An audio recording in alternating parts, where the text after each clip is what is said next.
أشهد أن لا إله إلا الله وحده لا شريك له وأشهد أن محمدا عبده ورسوله أما بعد فأعوذ بالله من الشيطان الرجيم بسم الله الرحمن الرحيم الحمد لله رب العالمين الرحمن الرحيم مالك يوم الدين إياك نعبد وإياك نستعين اهدنا الصراط المستقيم صراط الذين أنعمت عليهم غير المغضوب عليهم ولا الضالين.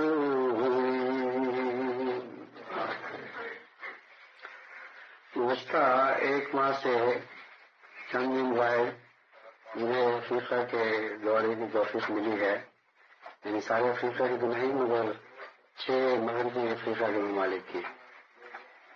اور اس دورے کے نتیجے میں اللہ تعالیٰ کے فضل سے مجھے بہت فائدہ پہنچا اور بہت سے ایسے تجارب ہوئے جن کے متعلق رپورٹوں سے ہرگز وہ فائدہ نہیں، جن کا حقیقی علم رپورٹوں کے ذریعے حاصل نہیں ہو سکتا تھا.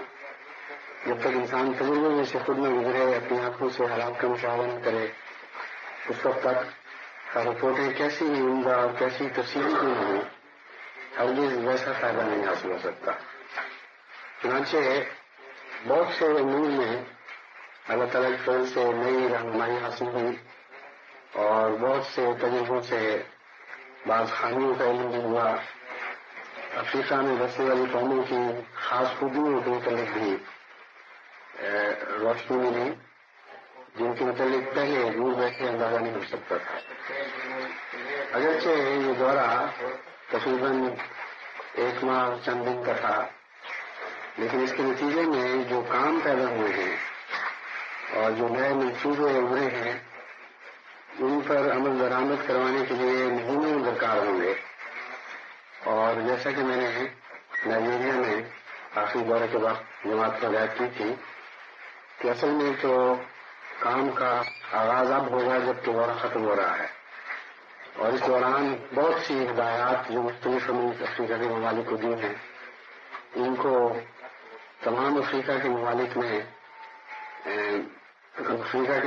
تک کچھس کی صورت میں پہنچانا، پھر ان کا ان سب باتوں کو سننا اور ان سے رہنمائی حاصل کر کے آئندہ کے لیے منصوبے بنانا بہت زیادہ اتنا کام ہے کہ جو میں پیچھے چھوڑ کے آیا ہوں. اللہ تعالیٰ جماعت کو توفیق بخشے کہ اس دورے سے ہر لحاظ سے استفادہ کر سکے.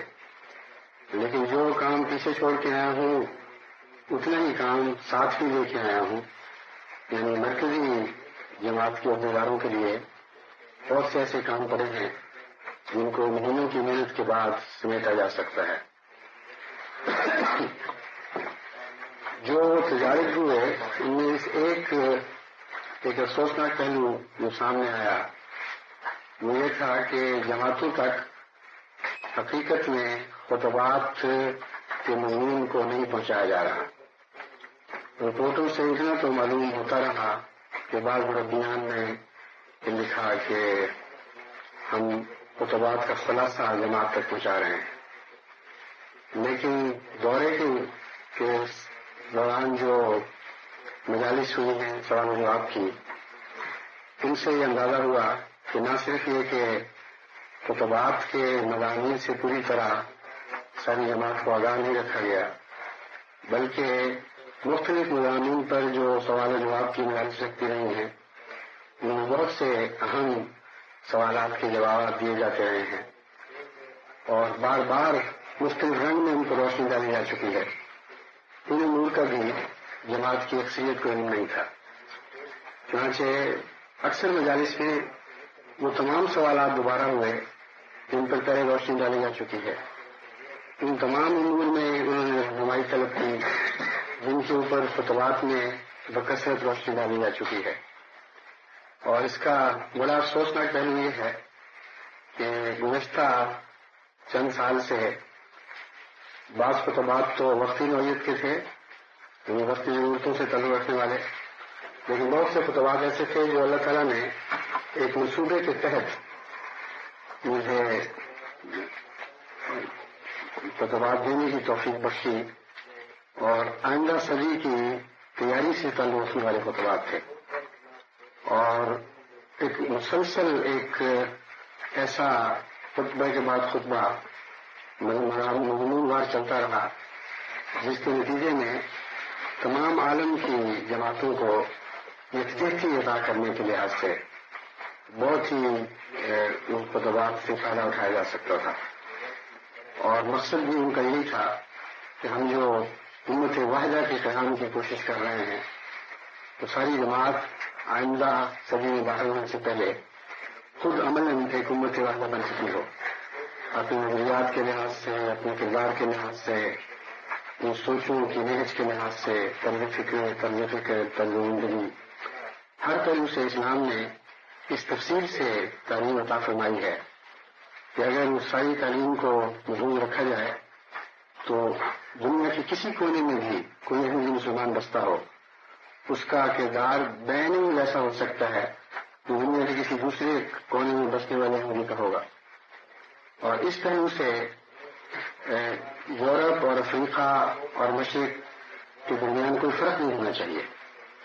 اگر یہ فرق باقی رہ جائیں تو اسلام کی عالمی تعلیم عملاً ہمارے کردار میں ظاہر نہیں ہوگی اور جس خدائے واحد کی ہم پرستش کرتے ہیں اس کا پرتو ہماری زندگی پر ایسا یکسانیت سے نہیں پڑے گا کہ جس کے نتیجے میں ہم زمین پر بھی خدا کی توحید کو قائم کرنے والے ہوں اور امت واحدہ بن کر خدا کی توحید کو عملاً دنیا کے سامنے پیش کر رہے ہوں. یہ وہ مقصد تھا جس کے پیش نظر وہ خطبات دیے گئے. لیکن ان میں بھی مجھے محسوس ہوا اللہ ماشاء اللہ بعض مربیان اللہ تعالیٰ کی طرف سے بہت اچھا کام کر رہے ہیں اور جماعت کی تربیت انہوں نے بہت اچھی کی ہے، لیکن اکثر حصوں میں یہ خلا محسوس ہوا. اور یہ خلا یورپ میں بھی موجود ہے کئی جگہ اور زبان کی دقت اس میں اس کام کی راہ میں حائل ہوتی رہی ہے. یعنی اچھا ترجمہ کرنے والے جو ساتھ ساتھ خطبات کا ترجمہ کر کے ساری جماعت کو پہنچائیں ان کا یا فقدان ہے یا کمی ہے. لیکن جہاں تک افریقہ کا تعلق ہے وہاں یہ لوگ بہرحال نہیں ہے، کیونکہ میں نے دنیا میں کہیں ایسا اچھا ترجمہ کرنے والے کبھی نہیں دیکھے جیسے افریقی لوگ ترجمہ کرنے کی مہارت رکھتے ہیں. اور پھر خدا تعالیٰ نے ان کو ایسی اعلیٰ ذہنی استعدادیں بخشی ہیں کہ بعض دفعہ مسلسل 30-40 منٹ تک بغیر روک کے ایک مضمون بیان کیا گیا اور ترجمہ کرنے والے نے مسلسل بغیر کسی روک کے اور بغیر کسی تعطل کے درمیان میں خلا ڈالے بغیر وہ ترجمے کو اسی طرح سے بیان کیا ہے. اسی طرح جذبات کے ساتھ وہ ابھرتا بھی تھا اور پھر ہلکی آواز جہاں ہونی چاہیے تھی وہاں ہلکی آواز اختیار کرتا تھا. اس کی جسم کی حرکتیں، اس کے انداز سارے بتاتے تھے کہ مضمون میں ڈوب کر مضمون کے ساتھ ساتھ چل رہا ہے. اور ایسی اعلیٰ جو خدا تعالیٰ نے ان کو قابلیت عطا کی ہے شاید ہی دنیا کے کسی قوم میں اس کثرت کے ساتھ کسی کو عطا ہوئی ہو. معمولی معلمین جن کا زیادہ علم نہیں تھا وہ بھی اللہ تعالیٰ کی فضل سے ایسی اچھی ترجمانی کرتے تھے کہ باہر میں نے دیکھا ہے بڑے بڑے علماء بھی ایسی ترجمانی نہیں کر سکتے. خود ہمارے مبلغین بھی جہاں خود ترجمانی کی کوشش کرتے تھے بعض ان میں سے بہت اچھے بھی تھے لیکن ویسا رنگ پیدا نہیں ہو سکا جیسا عام معلمین مقامی لوگ اپنی زبانوں میں ترجمانی کرتے ہیں. اور وہاں زبانیں بڑی کثرت سے پائی جاتی ہیں اور ہر زبان میں خطبات کا اور بنیادی نور پر روشنی ڈالنے والی مجالس کی کارگزاری کے ترجمے ہونے چاہیے. اور یہ سب مواد وہاں موجود ہے. ایسے لوگ موجود ہیں الگ الگ فضل سے جو جامعہ میں پڑھ کر ہمارے مولین وہاں گئے ہیں، وہ اردو سے براہ راست بہت اچھا ترجمہ کر سکتے ہیں. اس لیے یہ عذر کے ترجمہ کرنے کے لیے ہمارے پاس سامان نہیں تھا، یہ عذر تو قابل قبول نہیں ہے.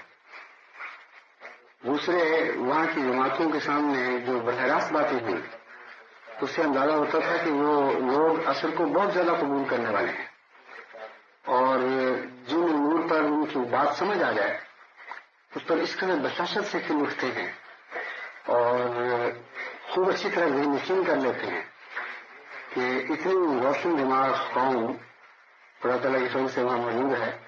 جو میں یہ نہیں کہتا کہ یونیک ہے، دنیا میں ایسی اور قوم نہیں ہوگی، لیکن روشن دماغی کے لحاظ سے دنیا کی صف اول کی قوموں میں وہ لوگ شمار ہو سکتے ہیں. جانے سے پہلے جو تاثر لیا گیا تھا وہ یہ تھا کہ افریقہ کو ایک تاریخ بر اعظم ہے اور بڑی جہالت ہے، اور اس لحاظ سے شاید مجھے اپنی بات بیان کرنی ان تک پہنچانی مشکل ہوگی. مگر میں نے تو وہاں بڑی روشنی دیکھی، احمدیوں میں بھی اور غیر احمدیوں میں بھی، عام مسلمانوں میں بھی اور عیسائیوں میں بھی. ہر لحاظ سے خدا تعالیٰ نے اس قوم کو روشن دماغ بنایا ہے. اور سب سے بڑی خوبی یہ ہے کہ کھلے ہیں دماغ کے. تعصبات ہوں گی تو دلیل سننے کے بعد وہ تعصبات فوراً دھوئیں کی طرح ہو جاتے ہیں اور بہت جلدی تبدیلی پیدا کرتے ہیں. اتنا زیادہ کام کا موقع وہاں موجود ہے اور اسٹوری سے اسلام کا نور پھیلانے کے مواقع موجود ہیں کہ شاید دنیا میں کتنا ہو. اگر ان لوگوں تک مثلا گزشتہ 2-3 سال کے خطبے خصوصیت کے ساتھ باقاعدہ پہنچائے جاتے تو اس وقت تک ان کی حالت اور ہوتی. اس ایک مہینے کے اندر اندر ہی اللہ کے فضل سے ان میں اتنی بیداری پیدا ہوئی ہے، اتنی نمایاں روحانی تبدیلی نظر آئی ہے، اور بات کو جذب کر کے فوراً اپنے اندر پاک تبدیلی پیدا کرنے کے لحاظ سے وہ سمینا و عطانا کا عجیب نمونہ ہے. اس سے میں سمجھتا ہوں کہ خدا تعالیٰ نے جو ہمیں مواقع عطا فرمائے ہیں اگر ہم ان سے پورا استفادہ کریں تو عظیم شان انقلاب کے لیے افریقہ میں بنیادی قائم کی جا سکتی ہے. اس پہلو سے جب میں نے وہاں جامعہ وغیرہ کا جائزہ لیا تو وہاں بھی علمی لحاظ سے ہمیں کمزوری دکھائی دی. جیسا جامعہ کا اسٹاف یا عملہ ربوہ میں موجود ہے اس میں بھی ہم وہاں سلیبس علماء ان کو مہیا نہیں کر سکے. اور جن حالات میں جامعہ احمدیہ مختلف ممالک میں جاری ہیں بنیادی سہولتوں کے لحاظ سے بھی بہت ہی زیادہ کمی ہے، اور بعض دفعہ تو تکلیف ہوتی سی شدید کہ معمولی ادنی ضرورتیں بھی ان کی پوری نہیں ہوئی. اس کے باوجود ان کے طلباء میں حیرت انگیز صبر ہے، ڈسپلن ہے، اطاعت کی روح ہے. بعض جگہ میں نے دیکھی یہاں ہاسٹل کی حالت ایسی ناگفتہ بھی تھی کہ اگر پاکستانی یا کسی اور قوم کے لوگ ہوتے تو بغاوت کھڑی ہو جاتی. وہاں اگر ظاہری بغاوت نہیں تو کم سے کم شدید گفتہ چینیاں اور اعتراضات کا سلسلہ شروع ہو جاتا. لیکن وہ لوگ صبر کا پیکر بنے ہوئے خاموشی کے ساتھ ان حالات کو برداشت کر رہے ہیں. اور جب میں نے جائزہ لیا اور تفصیل سے دیکھا تو اس وقت بھی ان لوگوں نے زبان پر ایک لفظ شکر کا نہیں بولا گیا ہے. اور جب میں نے ان کو بتایا کہ ہم یہ کریں گے اس وقت ان کے چہروں کا اطمینان جو تھا وہ دیکھنے کے لائق تھا. تو سمجھتے تھے کہ ہمیں خداداد چیز ہے، ہم حقدار تو نہیں ہے گویا، لیکن اللہ کی رحمت ہے کہ ہم یہ چیزیں بھی مل جائیں گی. ایسی صبر اور شکر کرنے والی قوم کے ساتھ بہت زیادہ حسن سلوک ہونا چاہیے. ان تمام امور کے علاوہ بے شمار ایسے امور ہیں جن پر پہلے نظر نہیں تھی. اللہ تعالیٰ نے اپنے فضل سے ان کو نمایاں کر کے سامنے کیا اور ان ترقی کے بہت سے نئے امکانات روشن ہوئے جو دورے کے بغیر ممکن نہیں تھا کہ میرے سامنے آتے. اس وقت خصوصیت کے ساتھ میں خطبات کے ترجمے اور کیسٹس کے نظام کو عام کرنے کے متعلق جماعت کو متوجہ کرنا چاہتا ہوں. یہ درست ہے کہ جماعت میں اللہ تعالیٰ کے فضل سے بڑے بڑے علماء ہیں جو دنیاوی علوم کے لحاظ سے یا دینی علوم میں کلاسیکل علوم کے لحاظ سے، جن کو ظاہری علوم کہا جاتا ہے، وہ مجھ سے بہت زیادہ ہوں گے اور ہیں، جس کا مجھے علم ہے۔ بعض ہمارے اساتذہ ہیں جامعہ کے، بعض اور پروفیسر ہیں، اسی طرح سلسلے کے اور تجربہ کار مربیان ہیں، جنہوں نے بہت گہرا علم حاصل کیا ہے، اور علمی حد تک میں یہ نہیں کہہ سکتا کہ میں ان کے مقابل پر علم رکھتا ہوں، لیکن اس کے باوجود خدا تعالیٰ کا خلافت سے ایک تعلق ہے، اور علوم کی روح سے وہ اللہ تعالیٰ خلفاء کو آگاہ کرتا ہے، اور جماعت کی زمانے کے لحاظ سے ضروریات سے خلفاء کو متنبع کرتا ہے۔ خلفاء کی نظر سارے عالمی ضروریات پر ہوتی ہے، اور جن علوم کی تفسیر کی ضرورت پڑے، جیسی روشنی خدا تعالیٰ خود اپنے خلفاء کو عطا فرماتا ہے، ویسی ہی ایک علم میں خواہ کسی مقام کا رکھنے والا عالم ہو، اس کو اپنے کسبی طور پر نصیب نہیں ہو سکتی۔ یہ وحدت ہے، اللہ تعالیٰ کی عطا ہے، جس میں کوئی کوشش یا جدوجہد کا دخل نہیں، نہ حقداری کا دعویٰ ہے، بلکہ اللہ کو اپنے دین کی ضرورتوں کا بہتر علم ہے، اور جن کے سپرد وہ کام کرتا ہے ان پر وہ ضرورتیں روشن فرماتا ہے۔ اس پہلو سے میں نے بہت زور دیا تھا کہ خطبات کو تمام تر دوستوں تک پہنچانا چاہیے۔ پھر ایک اور بات بڑی اہم یہ ہے کہ جماعت کا جو ذاتی تعلق خلیفہ وقت سے ہوتا ہے، اور خلیفہ وقت کو جو گہری محبت اپنی جماعت سے ہے، اس کا کوئی دوسرا عالم دعویٰ نہیں کر سکتا، اس کے وہم و گمان بھی نہیں آ سکتا وہ رشتہ ہے کیا۔ اس کا گہرا محبت اور پیار کا رشتہ ہے کہ خونی رشتوں میں اس کی مثال نہیں ملتی، اور ایسی فدائیت ہے دوسری طرف سے جماعت کی طرف سے بھی کہ اس کا کوئی نظارہ اور جگہ دکھائی نہیں دے سکتا۔ اس لیے علماء اگر ظاہری علم میں مجھ سے بے شک بہتر ہوں، لیکن وہ یہ دعویٰ نہیں کر سکتے کہ ان کی باتوں میں زیادہ اثر ہوگا بنسبت میری باتوں کے، یا جو باتیں میں جماعت کو سمجھا سکتا ہوں وہ ریپلیس کر سکتے ہیں، اور اب خود وہ ویسی باتیں اس سے بہتر رنگ میں سمجھا سکتے ہیں۔ چنانچہ افریقہ میں اس بات کا تجربہ ہوا، بہت سے ایسے مسائل ہیں جن کے متعلق وہاں تشریح بھی تھی، روزمرہ کے عام مسائل ہیں، علماء ان پر روشنی ڈالتے رہے ہیں، ان کے پاس کتابیں بھی مہیا ہیں، اور یہ نہیں کہہ سکتا کہ علماء نے اس پر روشنی ڈالی، ان کے 12 سوالات کے جواب دیے ہیں، لیکن تشریح بھی باقی نہیں۔ جب میں نے اپنے رنگ میں ان کو سمجھایا تو ان کی چہرے کے آثار بتاتے تھے کہ ایک دم مجھے گویا کیا پلٹ گئی تبدیلی کی، اور بعض وقت بے اختیار ہو کر وہ نعرہ تکبیر بلند کرتے تھے اب ہمیں بات کی سمجھ آئی ہے۔ جن ممالک میں ایسے سوالات جو پچھلے رہے وہ رفتہ رفتہ اس رنگ میں دیکھے جانے لگے کہ وہ معترض ہیں، ان ممالک میں جب ان مسائل پر میں نے روشنی ڈالی تو معلوم ہوا کہ ہرگز وہ لوگ معترض نہیں تھے، اس بات کی سمجھ نہیں آ رہی تھی، اور وہ سادہ دل لوگ ہیں اور صاف وہ لوگ ہیں، تو ربیوں سے مبلغین سے وہ سوال کرتے تھے اور وہ علمی رنگ میں ان کا جواب دیتے تھے، لیکن دلوں کو مطمئن کرنے والے جواب نہیں دیتے تھے، تو نتیجتاً وہ سوال کرتے رہتے تھے، اور ان کی تصویر یہاں مرکز میں یہ پیش کی جاتی تھی کہ وہ بڑے معترض ہیں، اور ان کے دل میں پورا اطمینان نہیں ہے، خلافت سے وابستگی نہیں، اس قسم کے مسائل میں ان کی سوچ ٹیڑھی ہے، بالکل جھوٹ اور بالکل بے بنیاد بات تھی۔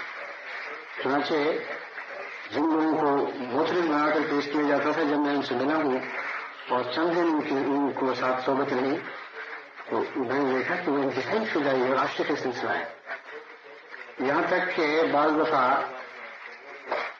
ایسا سلوک ان سے کیا گیا منافق بنا کر کہ اگر کسی اور قوم کے لوگ ہوتے تو شاید وہ مرتد ہو جاتے، بھاگ جاتے اس جگہ کو چھوڑ کر، یا جماعت سے تعلق میں کمی پیدا کر دیتے، لیکن مسلسل سر جھکا کے انہوں نے امیروں کی اطاعت کی ہے اور مبلغین کی باتوں پر سر تسلیم خم کیا ہے، کہیں بھی کوئی باغیانہ روش اختیار نہیں کی۔ لیکن جو بات سمجھ نہیں آئے گی وہ پوچھے گا انسان، اگر نہیں پوچھے گا تو بیماری دل میں بن جائے گی، اس لیے ان کی صاف گوئی کو بدقسمتی سے منافقت سمجھا گیا یا ایک معترض کی عادت بنا دیا گیا کہ گویا ایک معترض ہے اس کو عادت ہے ہر بات پہ اعتراض کرنے کی۔ تو اس سے مجھے مزید اس بات کی شہادت ملی کہ خدا تعالیٰ خلیفہ وقت کو جس طرح بات سمجھانے کی توفیق عطا فرماتا ہے، محض علم سے یہ توفیق نہیں مل سکتی. اور پھر اس محبت اور تعلق کی وجہ سے جو میں نے بیان کیا ہے، بات سمجھنے کے لیے بہتر ماحول پیدا ہو جاتا ہے. ایک ہی بات اگر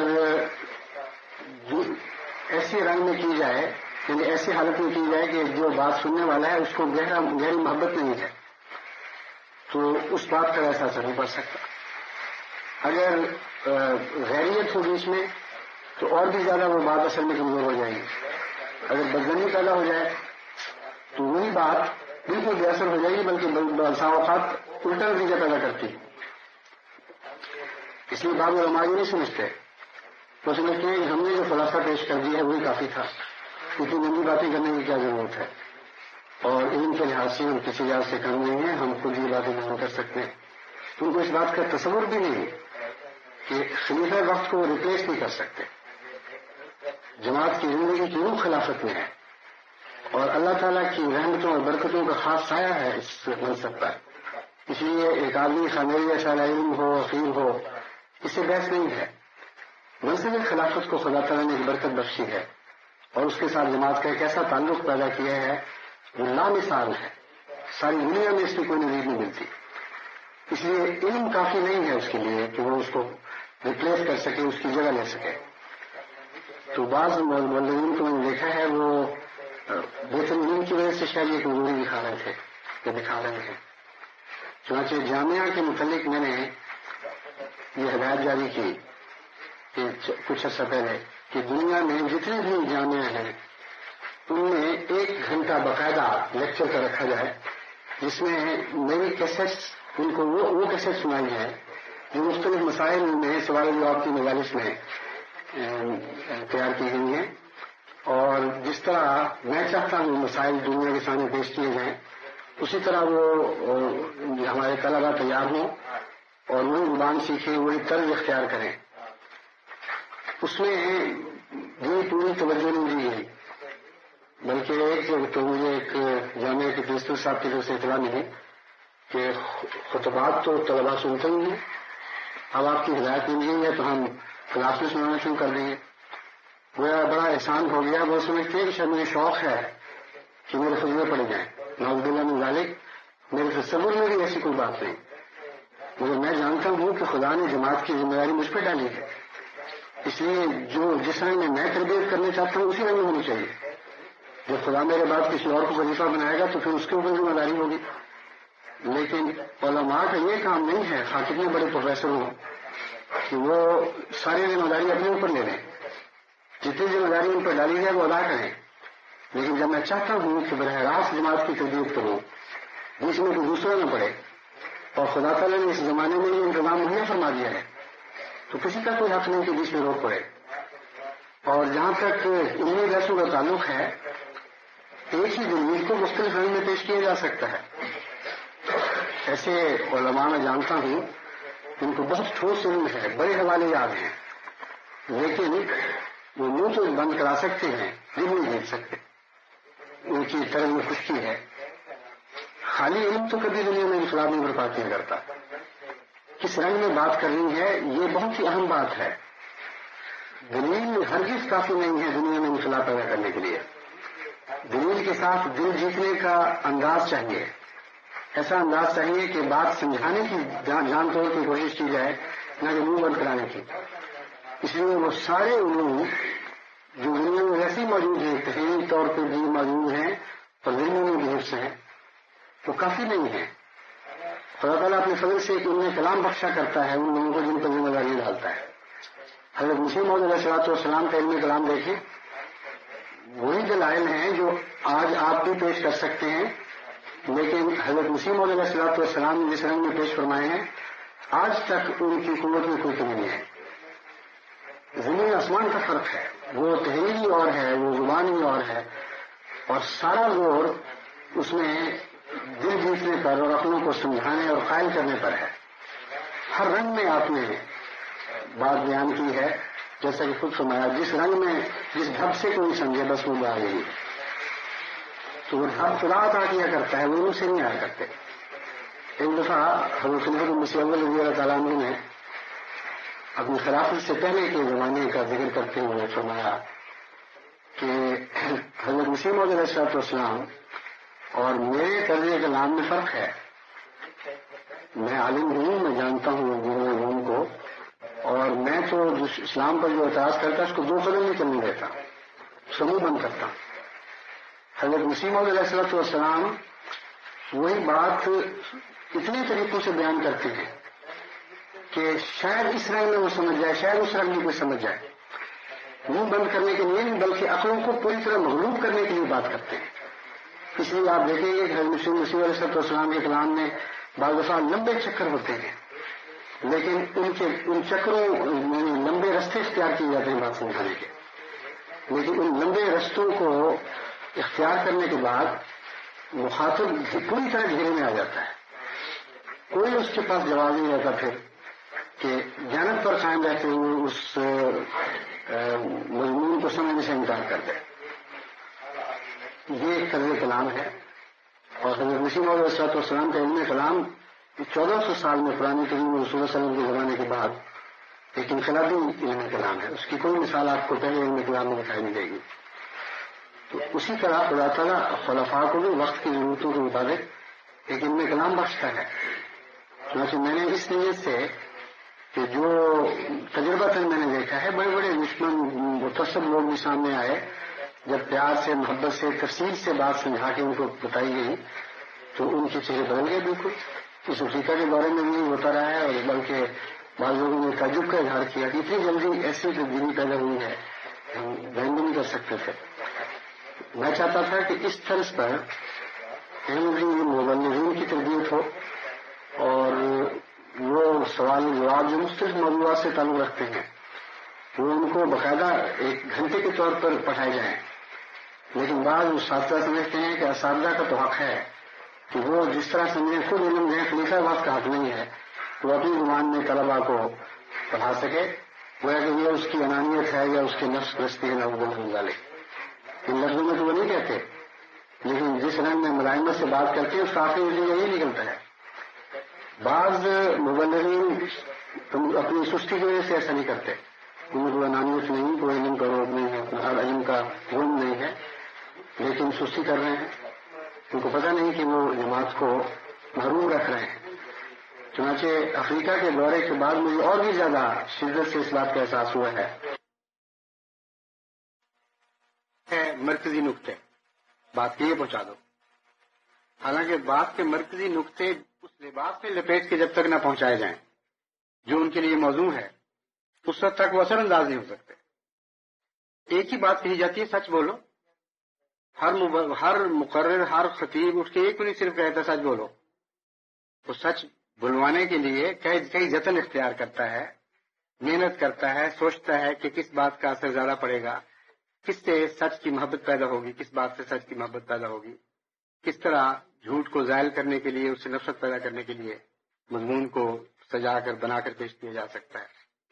وہ سمجھتے ہیں چیزیں زوائد ہیں اور بنیادی بات پہنچ گئی، بس ٹھیک ہے سچ بولو. سچ بولیں گے لوگ. قرآن کریم میں لکھا ہوا ہے سچ بولو، آپ کے کہنے کی پھر کیا ضرورت ہے؟ اس سے پہلے سارے انبیاء یہی کہتے آئے ہیں کہ سچ بولو. جس طرح رسول کریم صلی اللہ علیہ وسلم نے سچ بلوایا ہے، قرآن کریم کی تفسیر میں ایک نمونہ دکھایا، پھر بڑے پیار سے محبت سے لوگوں کو سمجھایا، اس کا اثر بالکل اور تھا. اسی طرح وقت کے لحاظ سے سچائی ہر قسم کے نئے اطلاعوں میں سے گزرتی ہے. زمانے کے اثرات ہوتے ہیں اسی خوبی پر جو پہلے کئی ابتلاؤں سے گزر کے بچ کے یہاں تک پہنچی ہوتی ہے، یا قریب المرگ پہنچ ہو جاتی ہے. اس وقت کو خدا جن لوگوں کے سپرد کام کرتا ہے پھر ان کو سمجھاتا ہے کہ اس خوبی کو زندہ کرنے کے لیے، زیادہ ذہن نشین کرنے کے لیے، نئے زمانے کی ضرورتوں کے پیش نظر یہ رنگ اختیار کیے جائیں، اس طرح یہ بات پیش کی جائے. اس لحاظ سے جیسا کہ میں نے بیان کیا ہے، سارے عالم کی جماعتوں کو ضرورت ہے، افریقہ کوئی نہیں. اور پوری کوشش کرنی چاہیے کہ گزشتہ جو خطبات کا سلسلہ ہے وہ اگلے سال کے شروع ہونے سے پہلے جماعتوں تک پہنچ جائے. کیسٹس ضروری نہیں ہے، اگرچہ کیسٹس کے ذریعے آواز کا ایک تعلق پیدا ہو جاتا ہے جس میں زیادہ محبت کے جذبات ابھرتے ہیں اور انسانی ذہن زیادہ قبول کرنے کے لیے تیار ہوتا ہے. مگر آواز ضروری نہیں ہے اور ہر شخص کے بس میں بھی نہیں ہے کہ کیسٹس تو ہی سنتا رہے، اس لیے تحریر میں بھی آنے چاہیے۔ دنیا کی تمام ایسی زبانوں میں جہاں احمدی ان زبانوں کے سوا دوسری زبان نہیں سمجھ سکتا، ترجمے ہونے چاہیے اور ان تک بات پہنچنی چاہیے۔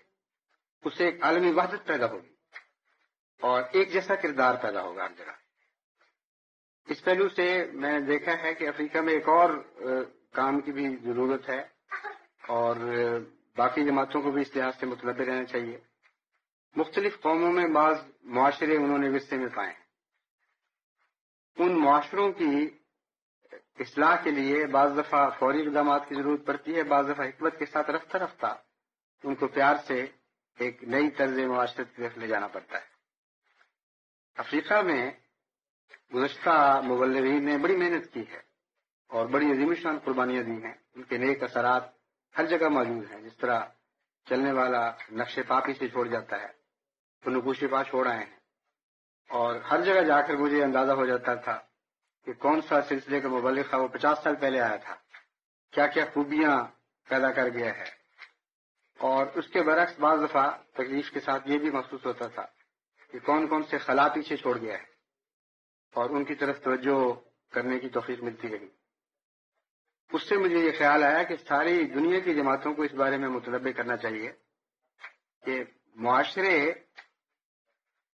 اگرچہ مختلف ہیں دنیا کے لحاظ سے، مگر جہاں جہاں معاشرہ دین کے ساتھ مل جاتا ہے، بعض ایسی جگہ ہیں جہاں معاشرہ اور دین دونوں مل جاتے ہیں، اس حصے کو ہم اسلامی معاشرہ کہیں گے، اور وہاں غیر معاشرے کو رد کرنا ضروری ہے۔ بعض معاشرے کے ایسے پہلو ہیں جن کے دین کے ساتھ جن کی دین کے ساتھ کوئی قدر مشترک نہیں ہے، معصوم بعض باتیں ہیں، قوموں میں رواج ہیں، وہ چلنے دیں، ان کا کوئی فرق نہیں پڑتا۔ لیکن جہاں کسی قوم کا معاشرہ دین کی حدود میں دخل دے، وہاں اس معاشرے کے رنگ بدلنے ہوں گے اور دین کا رنگ ان پر غالب کرنا ہوگا۔ اس پہلو سے میں نے دیکھا ہے کہ وہاں بعض خلا محسوس ہوئے اور بعض جگہ ضرورت سے زیادہ سختی اختیار کی گئی ہے بعض چیزوں میں، اس لیے وہاں عجیب قسم کی کھچڑی نظر آئی ہے۔ بعض خوبیاں جو رفتہ رفتہ پیدا کرنی چاہیے تھیں، ان سے کچھ غفلت ہوئی، اور بعض باتوں میں حد سے زیادہ تشدد اختیار کیا گیا ہے، گویا کہ وہاں کی جماعت اور ہے اور باہر دنیا کی جماعت اور ہے، وہاں کا اسلام اور ہے اور باہر کا اسلام اور ہے۔ شرعی امور میں جو چیزیں منع ہیں وہ ہر جگہ برابر منع ہے، جن چیزوں کی اجازت ہے ان کی ہر جگہ برابر اجازت ہے، جو مکروہات ہیں وہ ہر جگہ مکروہ رہیں گی، ان کو حرام نہیں قرار دیا جا سکتا۔ لیکن افریقہ میں جا کے میں نے دیکھا کہ بعض ایسی چیزیں جو حرام نہیں تھیں، مکروہ تھیں، ان کو حرام قرار دے دیا گیا، اور بعض عادتیں جو بد ہیں، جن کی اصلاح کی طرف توجہ ہونی چاہیے تھی، ان کو نظر انداز کر دیا گیا۔ اور بعض جگہ خدا تعالیٰ کے فضل سے بہت سے امور میں کوشش ہو رہی ہے، اور تبدیلی ایسی ہے جو اچانک پیدا ہو نہیں سکتی۔ مثلا پردہ ہے، وہاں بعض علاقوں میں عورتیں بالکل ننگی پھرتی ہیں، ان کے اندر وہ احساس ہی نہیں ہے شرم کا، نہ معاشرہ اس کو بری بات سمجھتا ہے، اور مرد اور عورت کے خلا کے معاملے میں بہت ہی زیادہ بے احتیاطیاں ہیں اور روایتیں ایسی ہیں جو اسلام کے لحاظ سے ناقابل قبول ہیں۔ ان امور میں مبلغین نے محنت کر کے احمدی عورتوں کی حالت کافی بدلی ہے، جن کو آپ اگر ان کو ویڈیو میں آپ ان کے حالات دیکھیں گے، وہ عورتیں کس طرح آ رہی ہیں، جلسوں میں شریک ہو رہی ہیں، استقبال میں کھڑی ہیں ادھر ادھر، تو بعض احمدیوں کے دل میں خیال آئے گا کہ اچھا یہ پردہ ہے، ان عورتوں کو کس نے اجازت دی تھی؟ حالانکہ واقعہ یہ ہے کہ جن لوگوں سے وہ نکل کے آئی ہیں، ان کے مقابل پر تو زمین و آسمان کا فرق ان میں پڑ چکا ہے۔ وہ ساری احمدی عورتیں غیر احمدی عورتیں بھی بیچ میں ہوتی تھیں، عیسائی بھی ہوتی تھیں، اس لیے جہاں آپ کو نمایاں ننگ نظر آئے گا یا پردے کے لحاظ سے بالکل بے احتیاطی دکھائی دے گی، وہاں یقین کریں کہ وہ احمدی عورتیں نہیں ہیں۔ احمدی عورتوں میں ان کا لباس ڈھکا ہوا ہے سارا، کوئی ننگ ان میں آپ کو دکھائی نہیں دے گا، سب نے سروں پر چادریں اوڑھی ہوں گی، اور سفید لباس ہو یا دوسرا لباس ہو، اتنا نمایاں فرق ہے گویا کہ دو مختلف قومیں ہیں، باقی افریقہ اور قوم سے تعلق رکھتا ہے اور احمدی افریقہ اور قوم سے تعلق رکھتا ہے، جبکہ باقی دوسرے مسلمانوں میں وہ تہذیب نہیں آئی۔ تو یہ ساری ہمارے معلمین کی محنت کا پھل ہے. اللہ تعالیٰ نے اسے قبول فرمایا اور بہت ہی نمایاں پاکیزہ تبدیلیاں پیدا ہوئی ہیں. لیکن ابھی اس رستے پر سفر کرنا باقی ہے. یہ میں نہیں کہہ سکتا کہ یہ منزل آخری پہنچ گئی ہے ان کی، لیکن کوئی باہر کا آدمی ان کو دیکھے اور یہ سمجھے کہ وہاں کام ہی کچھ نہیں ہوا تو اس کی بڑی سخت غلط فہمی ہوگی. جا کے آپ باقی افریقہ کو دیکھیں تب آپ کو پتہ چلے گا کہ کتنا کام ہوا ہے، اور اس سے زیادہ تیز کام کرنا ممکن ہی نہیں تھا، نہ ابھی ممکن ہے. کیونکہ وہاں کا جو معاشرہ ہے، وہاں کے اقتصادی نظام، اس میں عورت کو اتنا کام کرنا پڑتا ہے باہر آ کر کہ ہرگز اسلام کا یہ تقاضا نہیں ہو سکتا کہ عورت کو دھکیل کر کمروں میں بند کر دو اور روزمرہ کی جائز ضروریات سے محروم کر دو. لیکن ہماری قوم میں، یعنی ہماری قوم سے مراد ہے پاکستانیوں میں خصوصاً، ہندوستانیوں میں بھی کچھ نظر کی تنگی پائی جاتی ہے. بعض لوگ بالکل آزاد ہو جاتے ہیں، بعض بڑے دقیانوسی رہتے ہیں، اور دوسرے کی ذرا سی کمزوری کو بھی وہ برداشت نہیں کر سکتے، اپنے اندر خاکی تری بھی کمزوریاں. تو افریقہ کو ان کی تنقید سے بچانے کی خاطر میں یہ بات سمجھا رہا ہوں. اس تنقید میں زبان جلدی نہ کھولیں. ان عورتوں کی بڑی عظیم الشان قربانیاں ہیں، حیرت انگیز پاکیزہ تبدیلیاں ہیں. وہاں کے معاشرے میں جو جنسیات کا تصور ہے آپ لوگ یہاں سوچ بھی نہیں سکتے. اس کے باوجود ان احمدی خواتین نے جو پاک تبدیلیاں پیدا کی ہیں وہ ان کے چہرے بشرے سے ظاہر ہے کہ وہ نیک اور صاحب عصمت عورتیں ہیں. اس لیے ان کو باہر دیکھتے ہوئے یا کبھی وہ استقبال میں جوش میں آ کر بالکل بے قابو ہو جاتی ہیں اور نعرہ ہے تکبیر مردوں سے بھی زیادہ جوش سے بلند کرتی ہیں. تو باہر سے بیٹھا کوئی مولوی کہے گا کہ لو جی یہ دیکھ لو یہ کیسا پردہ ہے، کتنے زبردست نعرے لگا رہی ہیں. نعرہ ہے تکبیر میں تو کوئی نقصان نہیں ہے. اگر ہمارے معاشرے میں یہ بات نہیں تھی تو اس کا یہ مطلب تو نہیں کہ باہر اگر کوئی عورت نعرہ تکبیر بلند کرے یا دین کی محبت میں بے قابو ہو جائے تو اس کو آپ نعوذ باللہ بے حیا سمجھیں، بے پردہ سمجھیں. ہرگز ایسی بات نہیں ہے. بہت ان میں نیکی ہے، بہت خلوص ہے، اور اس لحاظ سے میں سمجھتا ہوں کہ سلسلے کے گزشتہ مبلغین نے 70-80 سال سے خدمت سر انجام دی ہے. یہ سب سے بڑا ان کا کارنامہ ہے کہ افریقہ کی عورت کی حالت بدلی ہے. ابھی بہت کچھ کرنا باقی ہے، اس پہ شک نہیں، لیکن جو کیا ہے وہ ہرگز نظر انداز کرنے کے لائق نہیں ہے. بہت ہی عظیم الشان پاک تبدیلیاں پیدا ہوئی ہیں. جبکہ عیسائیت نے تعداد جیتی ہے، نفوس حاصل کرنے کی کوشش کی ہے، لیکن نفوس کو پاکیزہ بنانے کی کوشش کی. کتنا گند ہے عیسائی معاشرے میں وہاں. تعجب ہے کہ عیسائیت اس پر راضی کس طرح رہی. اس قسم کے خوفناک جرائم ہیں ان کی سوسائٹیوں میں قدیم سے چلے آنے والے کہ کوئی مذہبی اگر وہ سچا ہو اور تقوی کے ساتھ خدا کے بندوں میں پاک تبدیلی پیدا کرنا چاہتا ہو، ان جرائم کو برداشت ہی کر سکتا، یا وہ ان کو چھوڑنے پر مجبور کرے گا یا ان کو کہے گا تم ہمارے مذہب میں شامل نہیں ہو سکتے. لیکن عیسائیت نے تعداد کی خاطر، کیونکہ وہ کالونائزیشن کے تابع پاکیزہ تبدیلی کی بجائے نفوس میں دلچسپی رکھتے تھے، تعداد میں دلچسپی رکھتے تھے، ان کے ہر عیب کو اسی طرح قبول کیا، کوئی اس میں دخل نہیں دیا. چنانچہ آپ حیران ہوں گے یہ سن کے کہ اسی افریقہ میں جو بظاہر آج کی دنیا کا افریقہ ہے، آج سے 5000 سال پہلے کی وہ شدید ظالمانہ روایات موجود ہیں جن کو آپ فرعون مصر یا اس سے پہلے کے زمانوں کے بادشاہوں کے ساتھ منسوب سمجھا کرتے تھے، آج بھی موجود ہے. مثلا عیسائی افریقہ میں پیگنوں میں تو ہے ہی، عیسائی افریقہ کی میں بات کر رہا ہوں، ان میں بڑے بڑے ان کے لیڈر ہیں، وہ پیراماؤنٹ چیفز ہیں جو عیسائیت کے ستون سمجھے جاتے ہیں. وہاں ان کا سارا علاقہ ان کے تابع ہے، چرچ بھی جاتے ہیں. لیکن حالت یہ ہے کہ جب ایک چیف مرتا ہے تو اس کے پیروکار وہ سینکڑوں لوگوں کے سر جدا کر دیتے ہیں تن سے تاکہ چیف کے ساتھ دفن کریں. اور یہ جہالت ہے کہ اگر چیف جائے گا اگلی دنیا میں تو اکیلا تو نہیں جانا چاہیے اس کو. چیف کا کیا فائدہ اگر وہ اکیلا چلا جائے؟ اس کے خدمت گار ہونے چاہیے، اس کے ساتھ ایک پورا قافلہ ہونا چاہیے. جتنا بڑا چیف اتنے زیادہ سروں کی ضرورت پڑتی ہے. اور آج کل کی دنیا میں ہو رہا ہے، اور حکومتیں جانتی ہیں لیکن بے بس ہیں اور بالکل دخل نہیں دیتی.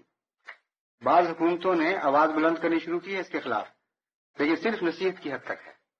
قانون بنے ہوئے ہیں لیکن اس لحاظ سے نہیں کہ ان پر عمل درآمد ہو. جن علاقوں میں یہ رسمیں جاری ہیں وہ آج بھی جاری ہیں. بلکہ ایک واقعہ تو مجھے وہاں خدام نے بڑا دلچسپ یہ سنایا، دلچسپ بھی اور افسوسناک بھی، کہ ایک بڑا چیف مرا. اول تو چیف کے جب موت کے وقت قریب آتا ہے تو شہر خالی ہونے شروع ہو جاتے ہیں، لیکن وہ لوگ بھی بڑی ہوشیاری سے اس کو دباتے ہیں واقعہ کو اور چھپائے رکھتے ہیں کہ چیف کی موت کا نہ پتہ لگے کسی کو. اور خبریں نکل بھی جاتی ہیں، لوگ بھاگنا شروع ہو جاتے ہیں. بہرحال ایک جگہ چیف جب مرا تو سینکڑوں آدمی نکل کھڑے ہوئے، ان کے خاص آدمی مقرر ہوتے ہیں. بڑی بڑی انہوں نے تلواریں ہاتھ میں پکڑی ہوتی ہیں، خاص قسم کی تلواریں چوڑے پھل والی، جس کو بنگلہ دیش میں داؤ کہتے ہیں. تو جگہ جگہ چھپ کے کھڑے ہو جاتے ہیں. کوئی مسافر ملے، بچہ بڑا عورت مرد، ان کو سر چاہیے.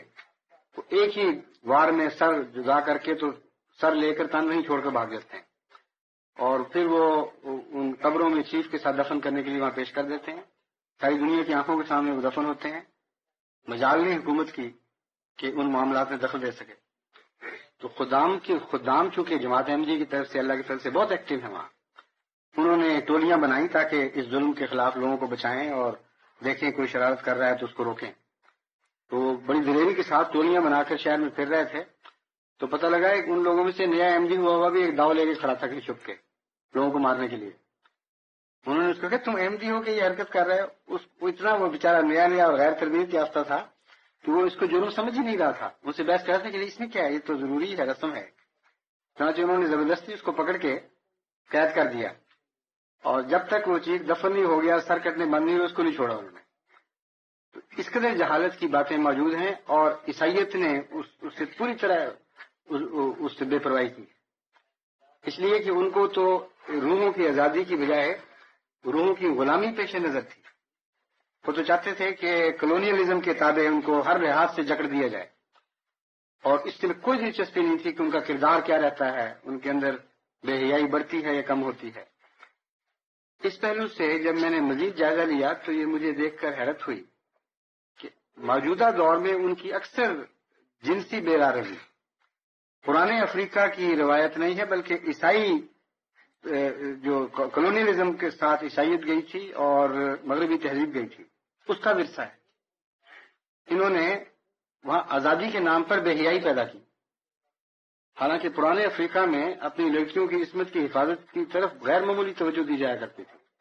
آپ پرانے افریقہ کی تاریخ پڑھیں، میں نے بعض ان کے اپنے افریقن اسکالرز کی کتابیں پڑھی ہیں، اس سے معلوم ہوتا ہے کہ وہاں جو بعض بد رسمیں عورت کے ختنے کی اس قسم کی جاری ہوئی، اس کے پیش نظر یہ بات تھی کہ عورت کی عصمت کی حفاظت ہو، اور اس معاملے میں بڑی غیرت رکھتے تھے. لیکن مغربی تہذیب جو عیسائیت کے ساتھ ساتھ وہاں پہنچی ہے، اس نے وہاں عیسائیت کے نام پر ایک آزادی دی، اور اس آزادی کے ساتھ جنسی آزادی کا بھی اعلان ہو گیا ہے، جو مرضی کرو کچھ فرق نہیں پڑتا. چنانچہ اکثر بے حیائیاں ان کو مغربی تہذیب نے عطا کی ہوئی، لیکن احمدی اللہ کے فضل سے اس کے مقابل پر بڑی جد و جہد کر رہے ہیں. میں نے جیسا کہ بیان کیا ہے، ابھی بہت ہی محنت کی اور ضرورت ہے، اور ہمارے مبلغین کو چاہیے کہ بچپن سے عصمت کی حفاظت اور عصمت کی جو خدا تعالیٰ نے ایک صفت عطا کی ہے عورت کو، اس کی عظمت دلوں میں پیدا کرنے کے لیے وہاں کوشش کریں. اور یہی مضمون بعض دنیا کی باہر کی آبادیوں پر بھی اطلاق پاتا ہے، کیونکہ بے حیائی ہر جگہ پھیل رہی ہے. یورپ میں کم تو نہیں بے حیائی، اور بلکہ دن بدن بڑھتی چلی جا رہی. ہمارے بھی بچے بچیاں غیر معاشرے میں تعلیم حاصل کر رہے ہیں، ان کے خیرات سے متاثر ہوتے ہیں. اس لیے افریقہ سے بات میں نے حاصل کی، لیکن وہ اطلاق دنیا میں ہر جگہ پا رہی ہے. خود ہندوستان اور پاکستان میں معاشرہ بڑی تیزی سے تباہ ہو رہا ہے. تو جیسا کہ وہاں ہمیں ضرورت ہے اس کے خلاف، ان برائیوں کے خلاف جہاد، علم جہاد بلند کریں، باقی دنیا میں بھی اس سے غافل نہیں رہنا چاہیے. جو آپ افریقہ میں دیکھ رہے ہیں تو اس لیے وہاں زیادہ نظر آتا ہے کہ وہ لوگ بہت سادہ فطرت کے لوگ ہیں، اپنی بدی کو چھپانا جانتے ہی نہیں، بالکل کھلم کھلا وہ بے تکلفی سے بیان کرتے ہیں. خطوں میں بھی مجھ سے باتیں کرتے ہیں تب تو حیرت ہوتی ہے دیکھ کر کس طرح سادگی صاف گوئی کے ساتھ وہ اپنی باتیں بیان کرتے ہیں. باقی دنیا میں کہیں تہذیب کے نام پر کہیں کچھ اور روایتیں ایسی چل پڑی ہیں جن کی وجہ سے بہت زیادہ اپنے حالت پر پردہ ڈالنے کی عادت ہے. اسلام بھی یہی کہتا ہے کہ اپنے برائیوں کو خود بیان نہ کرو، اس میں کوئی شک نہیں. لیکن جب حد سے زیادہ یہ بات پیدا ہو جائے تو پھر وہ منافقت کی حد تک پہنچ جاتی ہے. اس لیے یہ خرابیاں دنیا میں ہر جگہ ہیں. یہ خیال کر لینا کہ صرف امریکہ میں ہے، یہ غلط فہمی ہے. ان کے متعلق ساری دنیا کی جماعتوں کو کوشش کرنی چاہیے، اور یہ کوشش جوانی کے بعد ممکن نہیں ہوگی. جب بچے آپ کے جوان ہو جائیں پھر آپ 1000 کوشش کریں، بعض دفعہ وہ آپ کے ہاتھ سے نکل چکے ہوتے ہیں، پھر وہ آپ کی بات نہیں سنیں گے. اس وقت تو اپنے جذبات میں مغلوب ہو چکے ہوتے ہیں. اگر آپ بچپن سے ایک تربیت کا پروگرام بنائیں اور بچپن سے ان کو بتائیں کہ یہ سب گند ہے، بے معنی چیزیں ہیں، آخرکار انسان کی روح کو تباہ کرنے والی ہیں، اللہ تعالیٰ سے محبت میں کمی پیدا کرنے والی ہیں. ماں باپ اگر بچپن سے تربیت کریں تو وہ بچے جب بڑے ہوتے ہیں تو اپنے گرد وہ خود وہ فصیل پیدا کھڑی کر لیتے ہیں جس کے ساتھ وہ ہمیشہ معاشرے کے مقابل پر محفوظ رہتے ہیں. ورنہ ماں باپ کے لیے یا مبلغین کے لیے ممکن ہی نہیں ہے کہ ہر دفعہ بچے کے جوان لڑکوں کے ساتھ یا لڑکیوں کے ساتھ پھریں اور ان کو ہر وقت برائی سے روکیں. اس لیے یہ عمر ہے بچپن کی جس میں آپ کو ابھی سے کام کرنا چاہیے.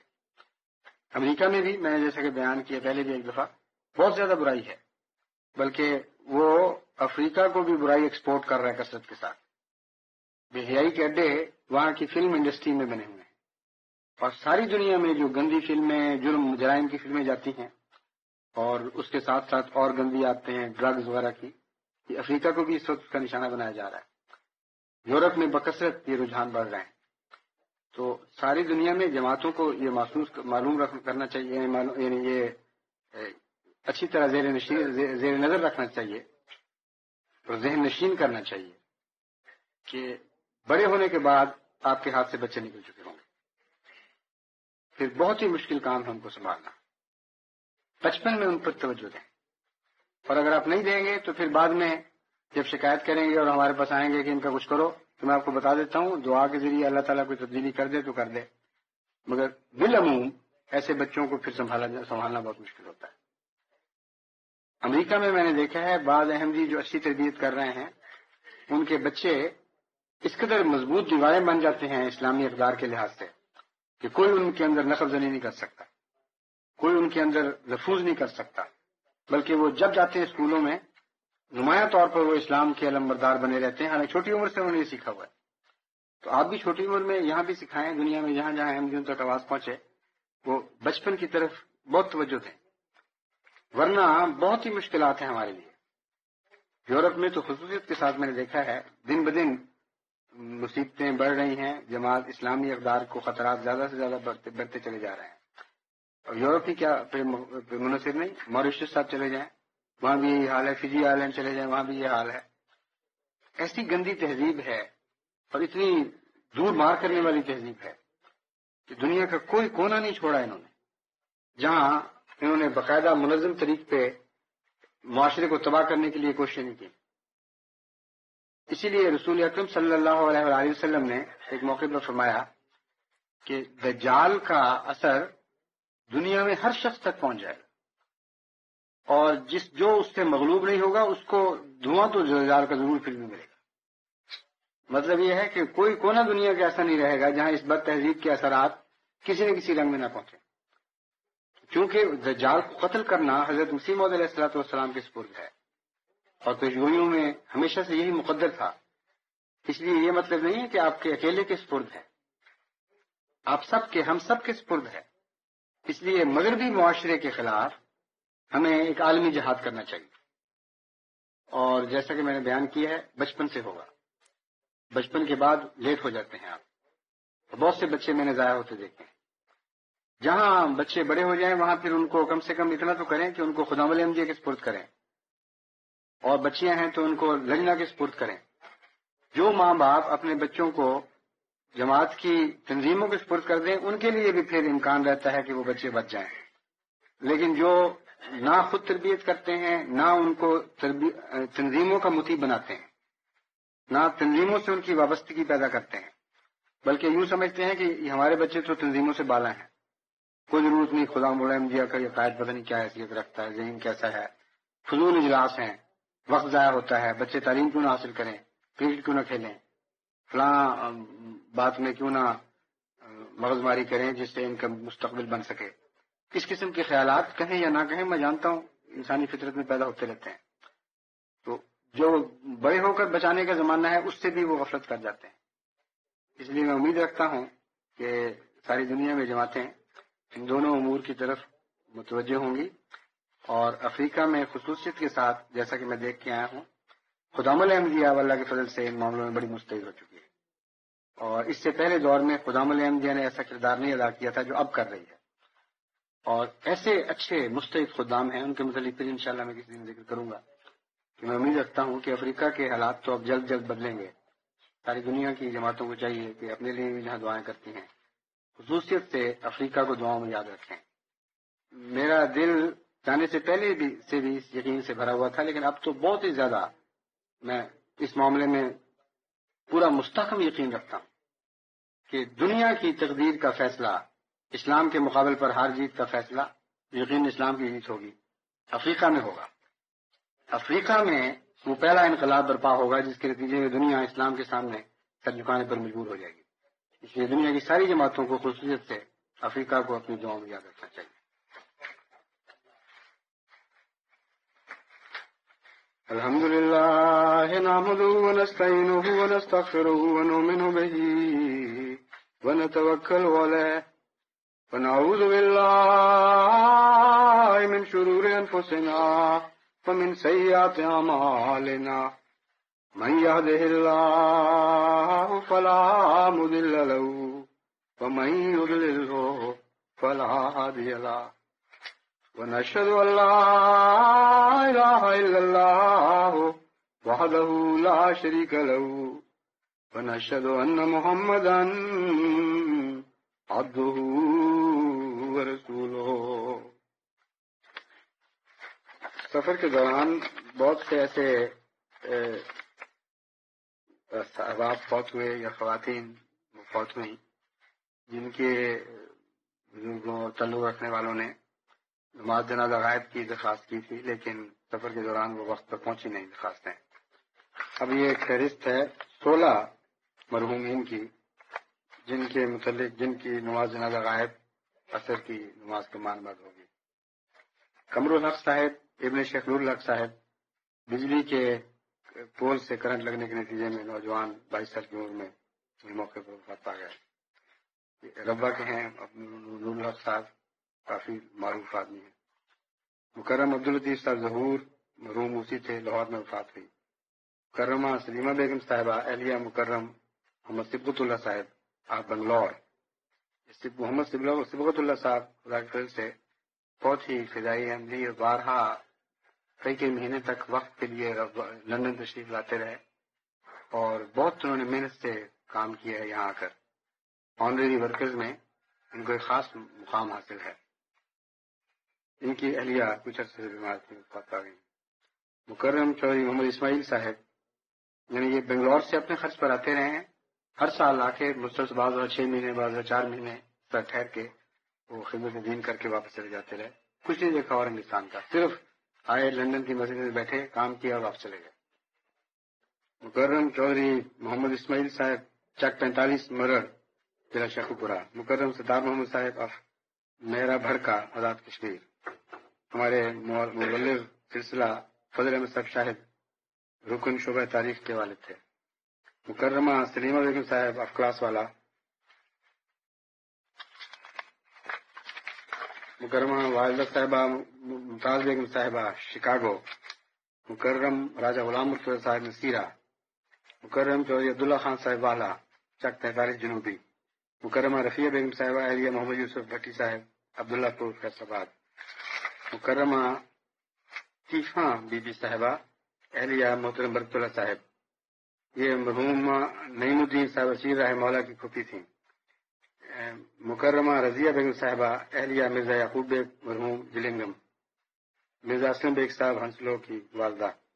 مکرمہ فاطمہ بیگم صاحبہ مکرم محمد نواز صاحب مولوی وفی جدید کی خوش دامنہ. مکرم نظور احمد صاحب شکرانی بستی شکرانی بہاولپور. مکرمہ امت الحمید غنی صاحبہ، یہ ہمارے پروفیسر عبدالرشید غنی صاحب کی صاحبزادی، بالکل جوانی کے عالم میں بچے کی پیدائش اس سلسلے میں آپریشن ہوا، اس وقت وفات آ گئی. ان سب کی بشرا خانم صاحبہ بن چودھری یوسف علی صاحب دارا مشرقی، ان سب کی نماز جنازہ غائب، عصر کی نماز کے بعد عباد اللہ رحمکم اللہ، ان اللہ یامر بالعدل والاحسان وایتاء ذی القربى وینہی عن الفحشاء والمنکر والبغی یعظکم لعلکم تذکرون. اذکروا اللہ یذکرکم وادعوه يستجب لكم ولذكر الله أكبر.